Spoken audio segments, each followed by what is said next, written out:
Moi, je suis quand même assez seule quand je développe mes UE et mes ateliers.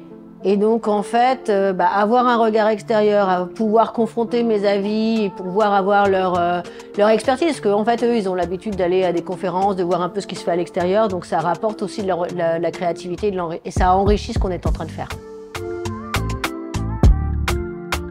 J'ai commencé en fait à faire appel aux conseillers pédagogiques dans le cadre de l'évaluation de compétences pour le parcours transition ingénieur, puisqu'il fallait attribuer un ECTS, donc il était important également de savoir quelles compétences j'allais pouvoir mettre en place et lesquelles j'allais évaluer, de quelle manière j'allais le faire et quels livrables j'allais proposer. L'avantage, je dirais, de pouvoir interagir avec un conseiller pédagogique avant même de finaliser un atelier, c'est que ça me fait déjà réaliser si oui ou non ma manière de penser par rapport à cet atelier est logique, cohérente.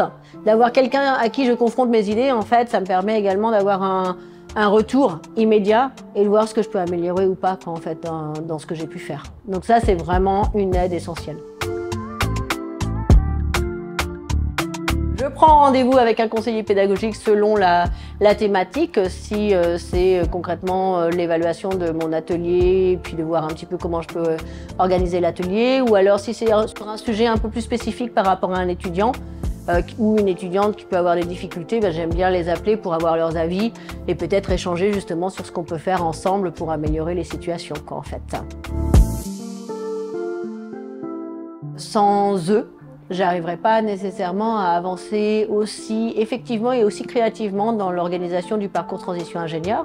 On voit les changements dans la pédagogie, on voit qu'il y a de plus d'interactions, on voit également que ça prend de plus en plus en compte les besoins des étudiants. Donc oui, il y a une vraie évolution en fait dans la manière dont on gère les ateliers. On tient compte des évaluations, donc à chaque fois on a changé un petit peu en fonction de ce qu'ils donnaient. Et puis quand même, je pense qu'au fur et à mesure, on voit une dynamique un peu différente. Ouais.